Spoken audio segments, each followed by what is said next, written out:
Continuando aqui os estudos sobre propaganda política eleitoral, o artigo 6º da resolução que nós estamos estudando, ele copia, o Código Eleitoral no artigo 242.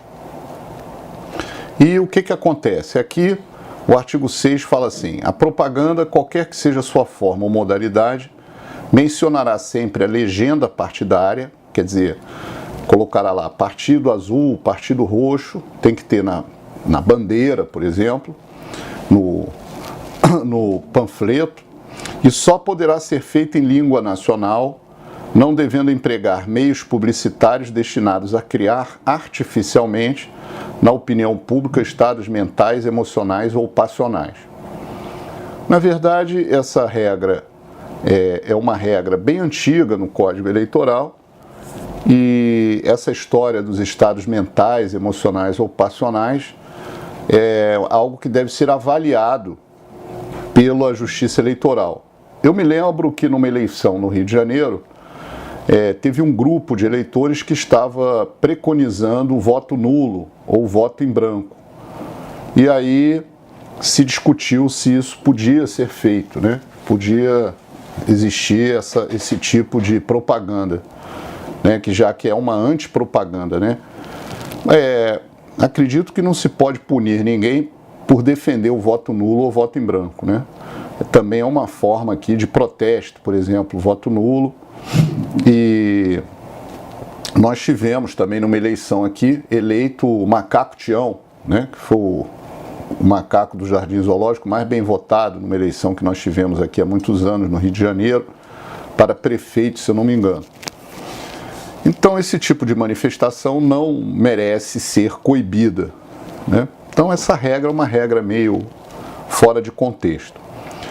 O parágrafo 1º fala: sem prejuízo do processo e das penas cominadas, a Justiça adotará medidas para impedir ou fazer cessar imediatamente a propaganda realizada com infração nesse artigo. Sem prejuízo das sanções pecuniárias, os atos de propaganda que importem abuso do poder econômico, aí sim, abuso do poder político ou uso indevido dos meios de comunicação social, independente do momento de sua realização ou verificação, poderão ser examinados na forma e para fins do artigo 22 da Lei 64 de 90. Bem, aqui é um artigo basicamente desnecessário, porque quem estuda direito eleitoral sabe muito bem que os atos de abuso do poder econômico podem ser combatidos pela ação de impugnação ao mandato eletivo e pela ação de investigação judicial eleitoral. E os atos de abuso do poder político também. Lembrando que o Tribunal Superior Eleitoral tem jurisprudência, que o abuso do poder político ligado ao econômico também cabe na ação de impugnação ao mandato eletivo. Mas, se não for na ação de impugnação ao mandato eletivo, o caminho mais correto seria na ação de investigação judicial eleitoral, que segue exatamente o rito do artigo 22 da Lei Complementar 64 de 90. O artigo 7º diz que na propaganda para eleição majoritária, que é a eleição para presidente, governadores, prefeitos e senadores, a coligação usará obrigatoriamente, sob a sua denominação, as legendas de todos os partidos que a integram. E na propaganda para eleição proporcional, cada partido usará apenas a sua legenda sob o nome da coligação. Isso é assim, por exemplo, se você tem uma coligação para presidente e tem o partido A, B, C, D, E, na bandeira ou no panfleto tem que ter lá coligação formada por A, B, C, D e E. Senão a propaganda é uma propaganda irregular. Aquele panfleto ele está em desacordo com o que determina a lei e ele será tirado de circulação. E o candidato que gastou dinheiro fazendo aquele panfleto vai perder o panfleto, a bandeira, toda a propaganda que está em desacordo. Bem, o artigo 8º dessa resolução diz que a propaganda dos candidatos a cargo majoritário deverão constar também os nomes dos vices, de modo claro e legível, em tamanho não inferior a 30% do nome do titular. Isso está aqui também na Lei 9.504, artigo 36, parágrafo 4º. Antigamente, o nome do vice ficava numa letra que deveria ser de 10% do tamanho da do titular, quer dizer, uma letra mínima, né? Agora a legislação foi alterada, né, há um tempo para cá, e se subiu esse percentual de 10% para 30% para a gente ver realmente em quem está votando, né? Porque quando você elege o prefeito, você está elegendo o vice numa chapa única e indivisível, segundo o artigo 91 do Código Eleitoral Brasileiro. A aferição do disposto no caput será feita de acordo com a proporção entre os tamanhos das fontes, altura e comprimento das letras empregadas na grafia dos nomes dos candidatos, sem prejuízo da aferição da legibilidade e da clareza. Ou seja, não se pode também 30%, aí uma letra está em negrito, bem forte, a outra está quase que sumindo, né? A do vice. Então isso também tem que ser verificado. Bem, qual é a importância disso? Se não for obedecida essas regras, essa propaganda será retirada de circulação pelo juiz da fiscalização da propaganda. Bem, a realização de qualquer ato de propaganda, artigo 9º, partidária ou eleitoral em recinto aberto ou fechado não depende da licença da polícia, é verdade, não tem que a polícia autorizar ou não. Quando fala polícia aqui, todas as polícias, federal, estadual, militar. Agora, o candidato, o partido ou a coligação que promover o ato deve fazer a devida comunicação à polícia com 24 horas de antecedência, a fim de que esta lhe garanta, segundo a prioridade do aviso, o direito contra quem pretenda usar o local no mesmo dia e horário. Para que não tenha confusão, vocês imaginem o seguinte: 2 candidatos a governador no estado do Rio querem usar no sábado a Cinelândia. Quem terá preferência?